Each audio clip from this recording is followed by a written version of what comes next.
Well, we finally reached the 3D era of Mortal Kombat. Mortal Kombat 1 through 3 basically encompassed the 2D era, and Mortal Kombat 4 was some kind of in-between game that stands on its own. The year was 2002. We had just entered the new millennium. Games like Soul Calibur 2 and Tekken were showing that fighting games can indeed work in full 3D. So at some point the decision was made to go full 3D for the next Mortal Kombat. It had been almost 5 years since the last Mortal Kombat game, not counting Gold, which came out in 1999. And that game. We're not counting that game. It seemed Mortal Kombat's fad had pretty much run its course. John Tobias, the co-creator of the series, had left Midway around this time, leaving Ed Boon solely in charge. Game technology changed. We jumped a whole generation. The PlayStation became the PlayStation 2. Nintendo went from the 64 to the GameCube.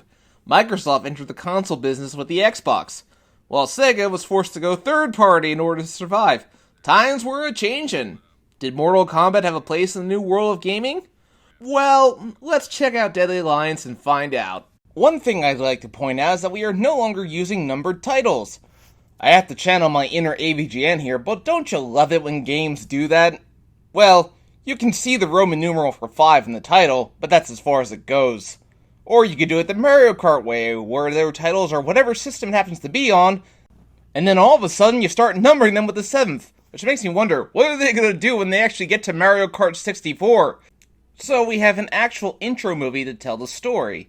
Raiden basically recaps the struggles up till now, and how various people have used the tournament for their own ends.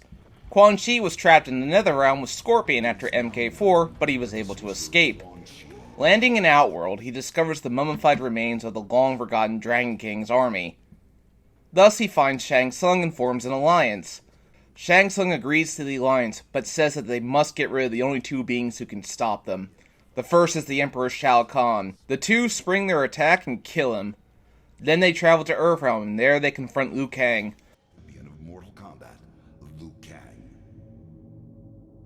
Liu Kang is able to fight Shang Tsung off, but Quan Chi stuns him with a blow to the back. Shang Tsung then goes in for the finishing blow. Quan Chi's assistance, he achieved this goal.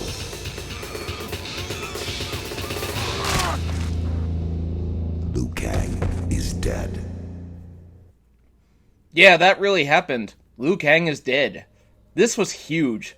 No fighting game ever did something so major as kill off the main hero. That would be like if Street Fighter opened with Ryu being killed in cold blood. You just don't do that. Returning to Outworld, Shang Tsung begins transplanting souls from fallen warriors into the Dragon King's army to revive them. Once that is finished, they will be unstoppable. Raiden finishes his story to the gathered warriors. I can no longer stand idly by and watch this evil consume the world. I have relinquished my status as Elder God to return to Earth and lead you all to battle against our old adversaries. We must act now. We must stop this deadly alliance. There are character bios, and I must admit a lot of them are incredibly detailed and reveal what the characters are up to between the events of MK4 and this game. We get new additions and characters to the MK lore. We have the Red Dragon, which the Black Dragon was an offshoot from. They have been manipulating the Special Forces into eliminating the Black Dragon for them.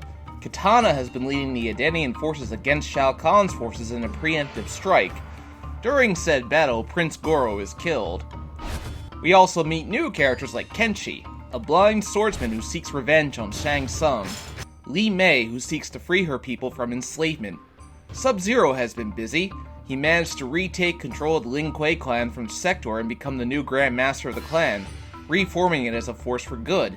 He takes on a new apprentice named Frost, who has much talent but lacks humility, and is secretly plotting something on her own. Reptile has also devolved to the point where he's practically animalistic. This brings him into conflict with a new character, a vampire named Nitara, and Cyrax, who is patrolling Outward for the Outer World Investigation Agency. We also have Boraicho, who is revealed to be the teacher who taught Liu Kang the flying kick he used to defeat Shang Tsung. There are 24 characters in this game. Half are new characters, half are returning veterans. However, only half the characters are playable from the beginning. The rest you gotta unlock. How? Well, I'll go into that later. First, I want to talk about the gameplay. Deadly Alliance is completely set on a 3D plane, so you can walk around your opponent freely. But there is one major problem. You can't use the analog stick, and you are forced to use the directional pad to move your character. Oh sure, I can use the D-pad just fine in a 2D fighting game, but in a 3D fighting game, it's incredibly off-putting. First thing you'll notice is that your character has 3 fighting styles, all based on real martial arts and weapons. 2 martial arts styles and 1 weapon style. You can switch between these with the touch of a button.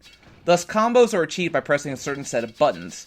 Each character has various unique actions depending on the style they're in. They can taunt to regain health, they can shove opponents, they can do a reverse. With the weapons, depending on the weapon you're using, you can use your weapon to outright impale your opponent, thus winning is simply a matter of watching their health slowly drain. So Deadly Alliance is all about doing various combos with your martial arts, and relies mostly on popping your opponent up in the air for additional damage. Special moves make their return. Scorpion still has his trademark spears, Sub-Zero has his ice blasts. But do special moves work in a 3-dimensional plane? Not really. With the arenas being 3D, you don't even have to block special moves. You can just walk around them because the special moves still function in a 2D plane. This makes special moves almost entirely worthless. Also, one thing I must criticize Deadly Alliance for is the lack of a wake-up game. When you get knocked down, there's not much else you can do besides roll. You can't even attack when you're on the ground. This makes it hard to change momentum. If your opponent has your pattern down, you will pay, and you will pay hard. The blood and presentation is all there. Characters now have visible damage, but it's all the same visual damage in the long run, with only a few characters sticking out as having distinctive physical scars. I wonder why. So do you want, Tony said he thinks he could probably do all the characters in a day or two with 4 levels of damage.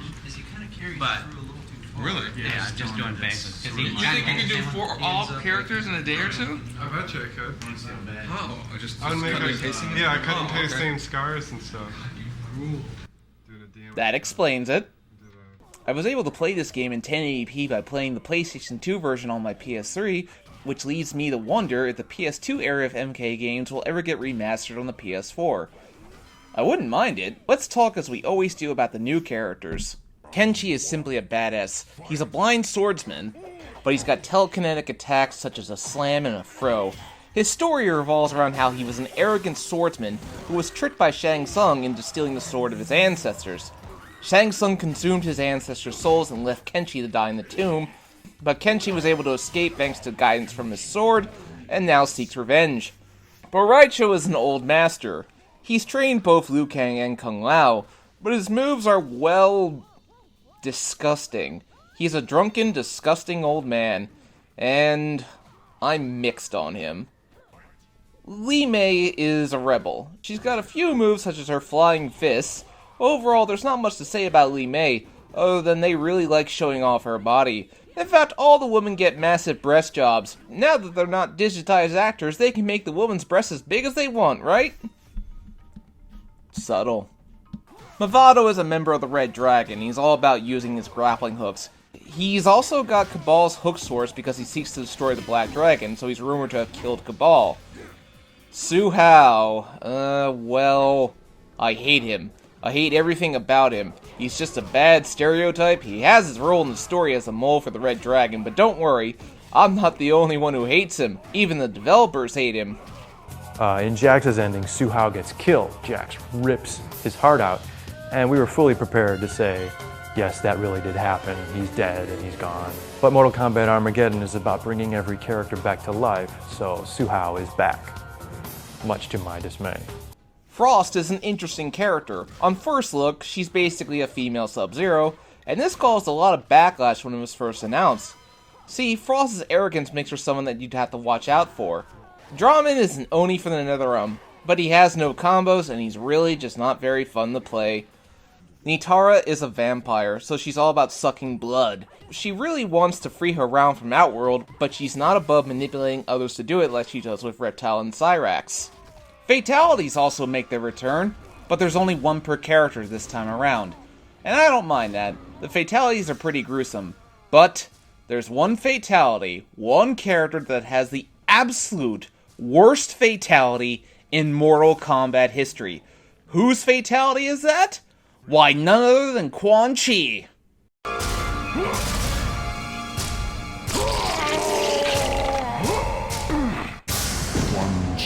What the hell even is this? This is silly. This is stupid. How does this even work? Ugh. Moving on. Stages in this game are pretty much all new. I'm not going to cover all of them, but they do have interesting designs, and they all have some importance in the story, like the Wuxi Academy, which is where Liu Kang was murdered, and the Lava Shrine, which holds an egg, where you can see a dragon embryo struggling. Interesting. The stages have a wall, which you can use to knock your opponent into for additional damage, so that's new. It does add some strategy to the fights, where you can combo your opponent into the wall. But with a new game comes a new game mode, Conquest Mode. Yes, with a K, not a C, because the MK team is weird like that. Conquest Mode is essentially about training where you learn how to play the game. The mode would be a complete waste of time, but throughout each mission they reveal new information about the story, or go into detail about the martial arts. For example, they reveal that Mutaro and Shiva were both killed in MK3 in Kano's Conquest missions. Kitana's reveals that Kung Lao tells her of Liu Kang's death, and I can only imagine how heartbroken she was at hearing the news. While they mention the history of each martial art, I really must question some of the choices for the characters. Aikido for Kano seems like an odd choice. I have to say that's kind of offensive. Kano is a brutal thug, and Aikido is a very peaceful martial art. Just really off-putting. For the first time, the series has the Crypt. The Crypt basically serves as your tools to unlock everything. There's over 700 coffins in total. You can unlock extra characters, concept art, videos. You can even unlock the Mortal Kombat 1 comic book. But how do you unlock things? Well, that's where your currency comes in with coins. There are 5 kinds of coins, and each one unlocks a different coffin. You get coins by fighting battles, completing missions in Conquest Mode, but the problem is there's 5 kinds of currency: gold, ruby, sapphire, onyx, and plantium. The other 3 aren't too hard to get, but onyx and plantium can only be attained by doing Test Your Might and Test Your Sight minigames, the former finally making its return after a 10-year absence. These were fairly easy. A nice touch is that Kenshi uses his ears to follow the coin because he's blind. I mostly beat Test Your Might by using a pen to match the buttons. And make sure you set the number of times a minigame appears to be after every 3 matches. It'll get you the coins much faster. Oh, there's 2 more characters I haven't talked about. You unlock them by beating Conquest. The first is Blaze, a man on fire. He doesn't have any unique fighting styles, but he's got fire special moves. But he's a very important character. Remember Mortal Kombat 2? Remember the pit? You remember those 2 characters fighting in the background? Remember that guy on fire? Yeah, that's Blaze. Turns out he was guarding the egg of the Dragon King. What an interesting addition to the lore of the series. I bet the next character is just as important. Who is he? Oh, he's just a guy in a motion capture suit. So, that's, yeah. Moving on. Arcade this time around is about your standard play. You travel across each stage and fight a character at random. Eventually you'll get to the sub-boss, Moloch. Moloch, forgettable to be honest. All you have to do is get close to him and spam a combo and eventually he'll go down. So that brings us to the final battle. You alternate between fighting Shang Tsung or Quan Chi. So nothing really climactic. You can fatality them like any other opponent, so there's really no sense of triumph when you win. Even Shinnok had a defeat animation. So we get to the endings. We are avoiding the embarrassing FMVs. So now we're back to still images and text. But at least we have Raiden narrating the endings. Some of them connect with each other, like Nitara and Cyrax's ending basically tell the same events, and Reptile's ending takes place directly after, with him coming after them for revenge, only to discover they are both gone. At that point, the egg opens up and Reptile is transformed into the Dragon King. Oi, poor Reptile. Scorpion really does not have a good day in this game, and Frost betrays Sub-Zero only to be consumed by her own freezing ability. Now you notice I'm not going into the good guys' endings because you had to assume that the good guys won, much loss was had, but Earthrealm was safe, right? Well, not quite so much. You see, breaking with tradition, the next game reveals that the Deadly Alliance was actually successful in reviving the Dragon King's army, and things didn't go so well when they got there. But that's a discussion for another day. So that's Deadly Alliance. It was an experimental game. It did something new with the Mortal Kombat game formula after they pretty much played it safe gameplay-wise for 4 straight games. The gameplay was very mixed, and it suffers from problems of translating 2D to 3D.